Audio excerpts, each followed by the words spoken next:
pressure as well because the Boxia can move around the map very, very fast. You can clear the jungle creeps. I would say relative towards Fredrin as well, and as we expected, this is going to be the carry. And early game, I kind of feel like the Boxia will be able to handle the carry. So honestly, personally for me, guys, looking at both drafts, I'm looking at Evos. If they can pick up the tempo, it's a pretty good game for Evos. I think so far Evos has got quite a lot of lane priority, right? Even when it comes down to the middle lane, even when it comes down to the gold lane, a little bit, you know, a bit of a 50-50 despite going up against the carry. I'm expecting that Onic will probably put a little bit more pressure down onto the bottom lane. Right now, across the world, they also scream, "Go Onic." So I'm wondering, where are all the Evos fans? They're gonna need all your support. I agree. So far, Evos Legends draft, it's very frugal. They only really need to give farm to the Beatrix and to the Novaria, and then they can get into business. Repo, real quick, one more time. Who do you think is gonna take game one? From the draft, I think Evos. If he keep the tempo, I think they will win this game. All right.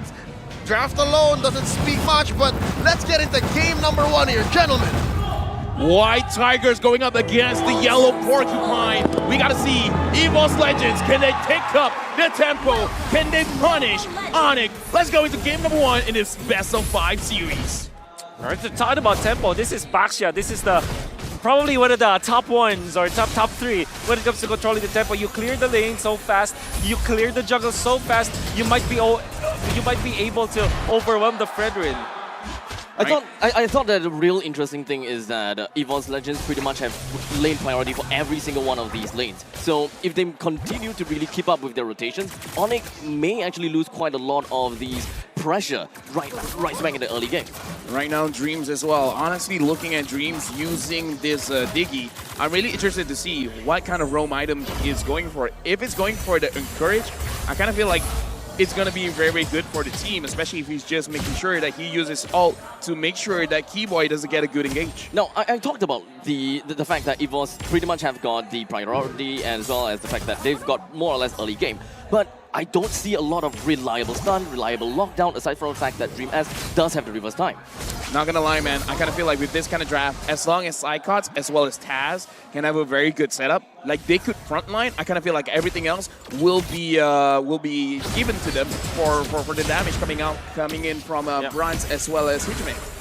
I think the last 2 picks coming out from Evos were very good. The Diggy kind of solves a lot of their problems, especially like protecting the Beatrix from the Masha. You also have the Diggy to protect the Beatrix away from this Kadena. So there's a lot of like engaged potential coming out from the side of Evo. So if they do play around that kind of playstyle, they can take this game. I saw the Encourage on the Diggy, so I kind of feel like in this game, honestly, if they don't want to engage, it's totally fine. They could just siege with the Beatrix alone. I agree. Now, the turtle has been started by both Kyrie as well as Taz. And Zaycon immediately grunts himself into the Black Dragon form. Taz as well. Zaycon's just waiting for the perfect time to jump eventually onto Kyrie. But unfortunately, Kyrie as well as Keyboy's HP doesn't seem to be looking very well. Kyrie still managed to take the turtle away, plus a kill down onto Zaycon. Things are not looking good as Woods immediately puts himself right in the face of Dream S. That makes Dream S go for a flicker. I mean, that is kind of how you want to approach the fight, right? You want to make sure that the Yuzon goes in, and then Dreams making sure no crowd control can hit onto Taz. But what went wrong there? Well, it was the go-ahead coming out from Boots. The go-ahead play that he did went in to burst down the Yuzhong, really popping the Dragon Form way too early for the benefit of the side of Evos, and losing your main tool to initiate against your opponents meant that you don't have the necessary tools around the turtle fight. So it was a well-timed initiation coming out from Boots, and then Kyrie just took care of the turtle. And by the way, very nice retribution coming out from Kyrie. Yeah, very nice retribution for now. Onic with a 1,000 goal lead. Keyboy is TPing in front of Dreams as well as Rance. Taz is there, already using the retribution onto Keyboy, but able to escape for now. It looks like Rance is just going to poke a bit here on the goal lane. Quite a lot of emphasis in the goal lane here. Doesn't really seem like a small little poke, if you ask me. CW's HP doesn't seem to be looking very well. He wanted to recall, but the thing is, if he does actually recall right now, that is one entire wave that is gone for him. But at least one thing that we know of the fact is, Brand is actually is a little bit under EXP, you know, as compared to CW. For now, looking at how Onic is moving around the map, it looks like they're kind of, in my personal opinion, they're reacting as well to what Evos is trying to do, because we talked about this before the game starts, Wolf, where it looks like they try to put more onto Taz, but it looks like this game, they kind of want to go back to, in a way, their own basics, where they want to put a lot of emphasis on Brands' lane. Yeah, I mean, the fact that they didn't win the first turtle fight despite having this backsha means that they really now have to focus on Taz. So Brands, I mean, so that's the win condition. And it's going to be very difficult. Sans holding on to the Diggy ultimate, this is massive for Onic. Yeah, super massive now, especially even if Psychots comes in, there's going to be a way to challenge that. Now the Lord is half HP. Taz thinking about resetting it, and now Keyboy goes in. The turtle is just gonna be immediately melted down. Kyrie still takes the turtle. It seemed as though Brands could have gotten it through the bandit's rage, but it didn't quite go so well. Honestly, that was quite close, because looking at the situation just now, it was timed perfectly. I think the whole communication was between Keyboy and Kyrie to be like, okay, you ready? I'm gonna go in. You see the timing was just so good again from Onic, especially because they have the threat of the Time's Journey coming out from the Diggy that they copied through this Valentina. And of course, Kyrie had a level advantage over Taz, and this is the reason why you want to win the first turtle all the time. If it's a tank v tank kind of a jungling matchup, you want to secure the first turtle as soon as possible. Oh, Sans is there, gonna get caught just a little bit. Looks like failed again coming in from Onic, and Hijumi wants to try to snipe someone out. Keyboy was found out, but he was able to recall fast. Taz in the back line, just gonna be there to see the positioning coming in from Onic. Quite a bit of resources is actually already used by Onic, right? Sans was forced to go for a flicker as their gank didn't quite work so well. Evos' babysitting service from him onto Brands is working pretty darn well, but Onic, they have their own answers, and that is to get their equal value in the bottom lane by really putting boots there. Could have sworn that this was a massive play already coming out from Evos, as they do take up the top lane with the aggression coming out from Taz, but it was quickly answered with just a one-man pushing machine. That's the Masha. Every time that Psychots wants to get into this lane, Boots will just freely just hand over one of his life bars and just gun down Psychots, poke him down so that he will have to go back and there will be no defense in lane, and Psychots that's really being destroyed in this lane. Not his fault, it's the Masha. Yeah, honestly, looking at the situation now, based on the reaction, I think Kyrie was able to steal that away. And again, Boots is making sure that it's always a 4v4. Psychots, you stay here. You have the use dog. Good for you, but you're not going to be able to use it now. Taz and Kyrie, they're both starting to lure, but Psychots goes in. Is there going to be another time where Kyrie will be able to get a turtle? Yes, he will.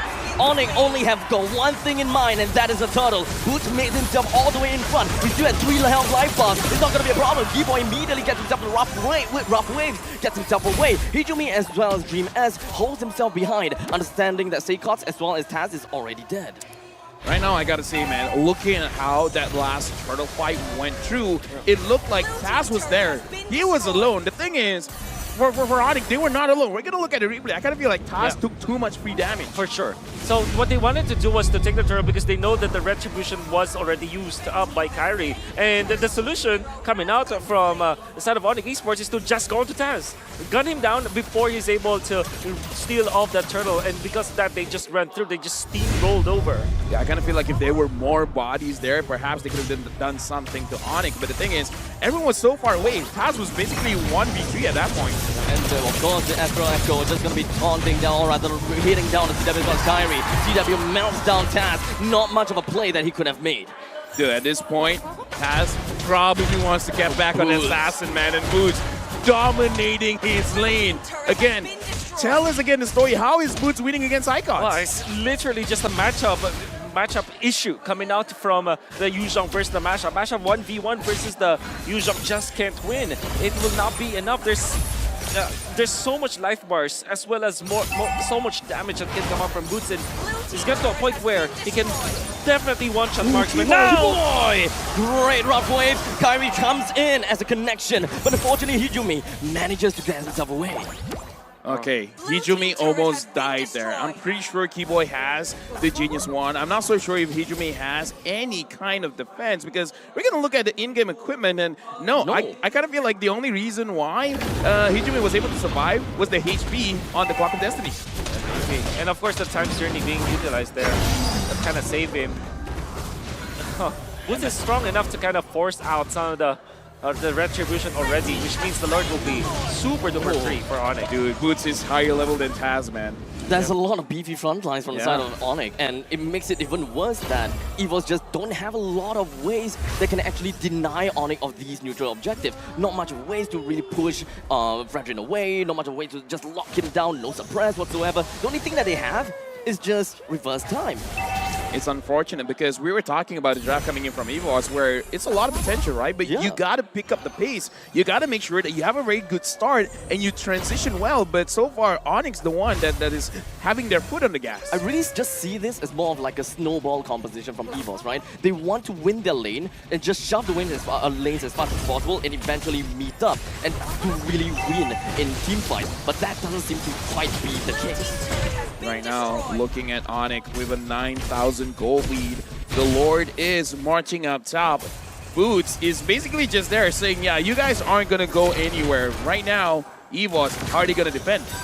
Onic doesn't seem like they will want to jump onto Evos anytime soon just yet. They don't seem to want to extend the fight in order to keep the Lord alive. Keyboy barely making it alive after all of those pokes, but he's gonna be A-okay. Onic continues their counter. They continue to push it down in the middle lane, but Evos, they defended this pretty well. They was super duper close to get a kill, finally to get a kill, but it wasn't enough. Keyboy was able to get out, and they do defend, so that's what's more important here for Evos. That kill wouldn't matter if they had lost more, and but they did defend. So they will live to see another day. But they were so behind now. What's that? 9K at 10 minutes. Here's the thing. I got a question. Brands, Hijumi have not died. They haven't got a kill. They haven't got an assist, but they haven't died. Is it all doom and gloom? Can Evos do anything to win this one? What they need to do maybe, because they don't have like a massive like initiation, they don't have a win condition like a Franco or maybe a Minotaur. They will have to look for a mistake actually.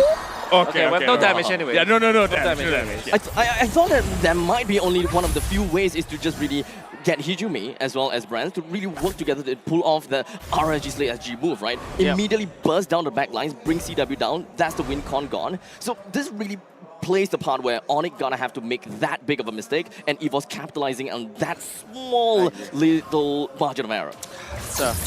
It's difficult to say against Onic.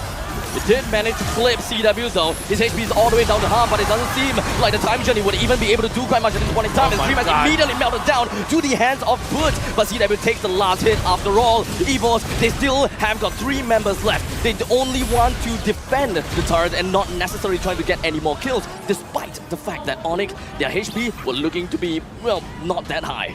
All right, here's the thing, man. Brands did quite a lot of damage just now. Half HP. CW was chunked quite a lot, but Kyrie was fast on his feet. He's like, yo, I see where you at now. Yep. You did good dealing the damage, but you just revealed your own positioning. He went in, and then everyone else just took care of the rest. And everybody from the side of Onic is one item ahead of their matchup.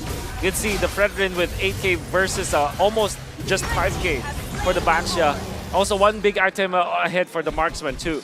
I think the ideal was there, but not necessarily the right time and the right place for Brands. Yeah. Fortunately. It's unfortunate, but here's the thing. You got to take a chance, right? No matter what kind of situation, you got to do something. Because if you're not, then you're just slowly giving the game away to your opponents. But now, 11,000 gold lead. The kill score isn't a lot. It's 0 and 6, but 11,000 gold, that's a lot. At 12 minutes, that's too much. Okay, so big question. Evos is already in a really bad shape, right? Yep. And they gotta have to play defensive. Do they do a gambit in order to turn things around? The only gambit that they can do is to find the CW. That's the only, I would say, worthy gambit. Taking out Boots will not achieve anything. Taking out Keyboy will not achieve anything. Maybe Kyrie at a certain point, but Chaiwei is really the target here. Conceal play. Unfortunately, that didn't really quite amount to much. The Lord marches down in the middle lane with his big trusty trident, while Boots is all the way in the bottom lane, clearing out every single one of the inhibitor turrets of Evos. We are looking at a barren wasteland, and Evos do not even try to touch onto Onic. They're just holding themselves back and focusing onto every single one of the creep waves, and probably waiting for Onic to make a mistake and try to jump over. They're waiting for the overextension, but the overextension doesn't seem to do quite much, because even though all of that Taz goes down, the rest of Onic focuses on to the core. Very clean game. by Onic coming into this game thinking we're gonna think with our heads. We're not gonna go for those unnecessary kills. They went in, came to do business, and profit. 7-0 for Onic. And in that last clash, you saw how strong they are when it comes to their economy and when it comes to their focus.